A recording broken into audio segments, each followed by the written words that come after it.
علمدار ہے، آئیے نبیوں کی بھی سرحدیں ہیں۔ بسم اللہ الرحمن الرحیم، انی جاعل فی الارض خلیفہ۔ آدم آپ زمین کے خلیفہ ہیں، زمین ختم، آدم کی خلافت ختم۔ یا داؤد انا جعلناک خلیفۃ فی الارض، اے داؤد ہم آپ کو عرض کا خلیفہ بناتے ہیں۔ زمین ختم، داؤد کی خلافت ختم۔ بسم اللہ الرحمن الرحیم، وَإِذِ ابْتَلَىٰ إِبْرَاهِيمَ رَبُّهُ بِكَلِمَاتٍ فَأَتَمَّهُنَّ قَالَ إِنِّي جَاعِلُكَ لِلنَّاسِ إِمَامًا۔ ابراہیم آپ انسانوں کے امام ہیں، جنوں کے نہیں۔ عیسیٰ تم بنی اسرائیل کے نبی ہو، بنی اسرائیل ختم، عیسیٰ کی نبوت ختم۔ مجھے نبیوں کی بھی سرحدیں نظر آئیں، لیکن حسین تیرے کیا کہنے، تو نے پہلا مقدمہ جھولے کی عدالت میں لیٹے لیٹے عرش کے مجرم کا سنا۔ اب ایک فکرہ کہتا ہوں، بڑی عدالت جس مقدمے کو سماعت کر چکی ہو، چھوٹی عدالت اسے سماعت کرنے کا اختیار نہیں رکھتی۔ فطرس کا مقدمہ خدا کی بارگاہ میں سماعت شدہ تھا۔ جو چپ بیٹھے ہو تو میں FIR سنا دیتا ہوں۔ نام فطرس، ودیت نور، جنس فرشتہ، سکنہ عرش برین، جرم تکبر۔ تکبر مومن کے لیے زیبا نہیں۔ علی بھی تکبر نہیں کرتا کیونکہ اللہ اکبر کہتا ہے۔ تکبر صرف اللہ کو زیبا ہے۔ علی سجدے میں جا کے کہتا ہے معبود اس سے زیادہ علی جھک نہیں سکتا۔ جسے علی جھک جائے، جنہیں علی کا مطلب آتا ہے، جسے علی جیسی بلندی جھک جائے، وہ رب قدیر ہے۔ سب سے بڑی عدالت سماعت کر چکی۔ عدالت الہیہ میں فطرس مجرم ہے، کیا کیا جائے؟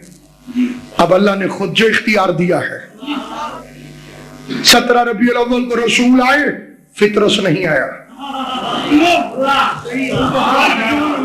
مریض تو پرانا تھا،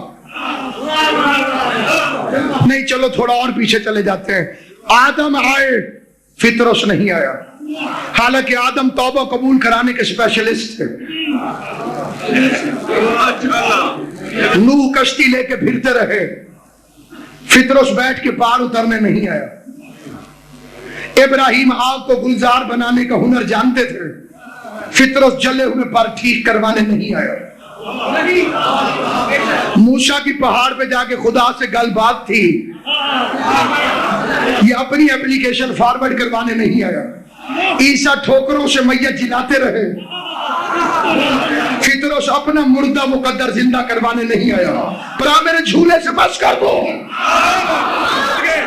میں کہتا ہوں مولا حسین، جھولا تو پرانا ہے، آپ نے فطرس کو خود مس کر کے شفا کیوں نہیں دی؟ آخر کیوں کہا جھولے سے مس کرو، جھولے سے مس کرو، جھولے سے مس کرو۔ اے علم کو چومنے کو بدعت کہنے والوں، جاؤ پہلے فرشتے پہ فتویٰ لگاؤ جو حسین کے جھولے کے ساتھ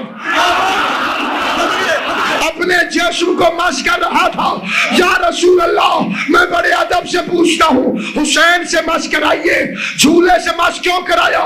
کہ اگر حسین سے مس کرایا تو قیامت تک ملا کہے گا کہ جب تک حسین تھا مس ہونے والے کو شفا ملتی تھی، اب تو حسین نہیں ہے، اب شفا کیسے ملے گی؟ پیغمبر نے سنت بنا دی، جو چیز حسین کی ہو جائے، مس کرنا تمہارا کام ہے، معاف کرنا اللہ کا کام۔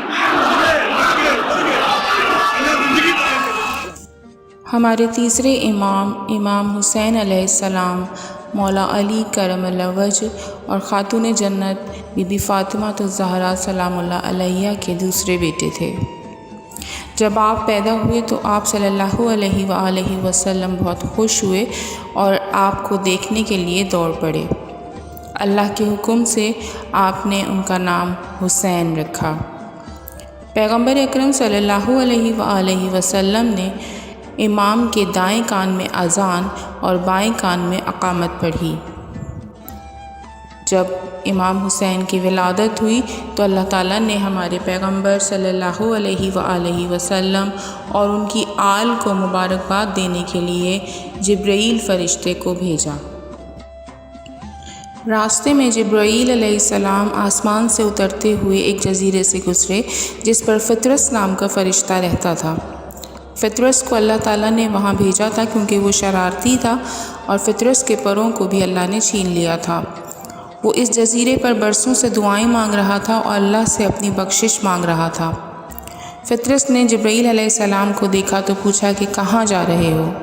جبرائیل نے اسے بتایا کہ وہ امام حسین کی ولادت پر پیغمبر اکرم صلی اللہ علیہ وآلہ وسلم اور ان کے اہل خانہ کو مبارکباد دینے جا رہے ہیں۔ فطرس نے جبرائیل سے پوچھا کہ کیا وہ اسے لے جائے گا تاکہ وہ اس کے ساتھ چل سکے؟ اللہ کے حکم سے جبرائیل علیہ السلام ایسا کرنے پر راضی ہو گئے اور دونوں فرشتے رسول اللہ صلی اللہ علیہ وآلہ وسلم کے گھر پہنچے۔ جب فرشتے پیغمبر اکرم صلی اللہ علیہ وآلہ وسلم کے پاس پہنچے اور آپ کو اور آپ کے اہل خانہ کو مبارکباد دی تو فطرس آگے آیا اور بتایا کہ اس کے ساتھ کیا ہوا تھا۔ پیغمبر اکرم صلی اللہ علیہ وآلہ وسلم نے فطرس سے کہا کہ امام حسین علیہ السلام کے پاس جاؤ۔ آپ نے کہا کہ نوزائیدہ بچے کے جسم کو چھوؤ اور جنت میں اپنے مقام پر واپس لوٹ جاؤ۔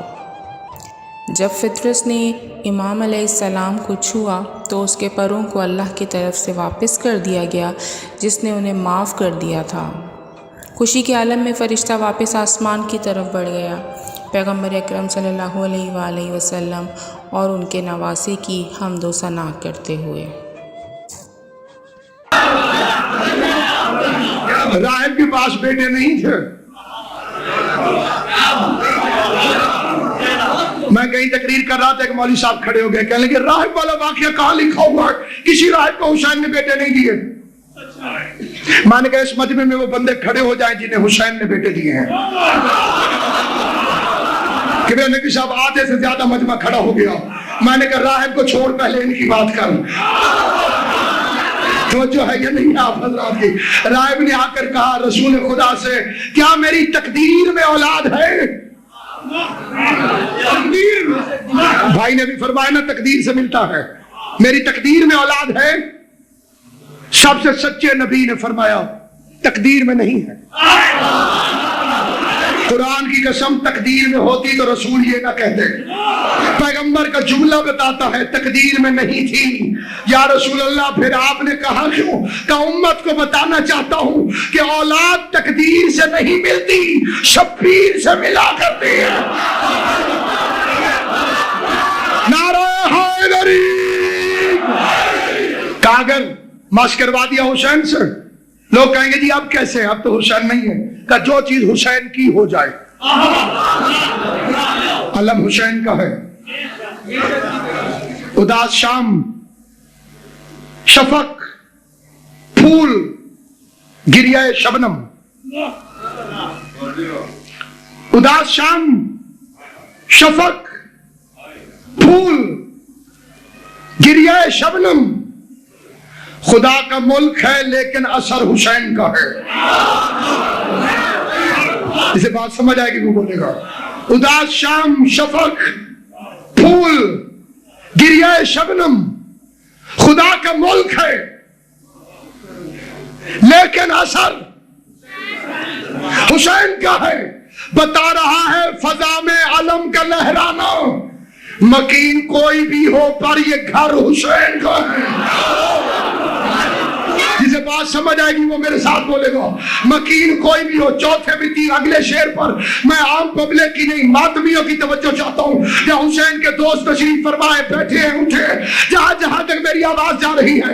اداس شام شفق پھول گریائے شبنم خدا کا ملک ہے لیکن اثر حسین کا ہے. بتا رہا ہے فضا میں علم کا لہرانا مکیر کوئی بھی ہو پر یہ گھر حسین کا ہے. یزیدیت جو کہیں منہ چھپا کے بیٹھی ہے خدا کا خوف نہیں اس کو ڈر حسین کا.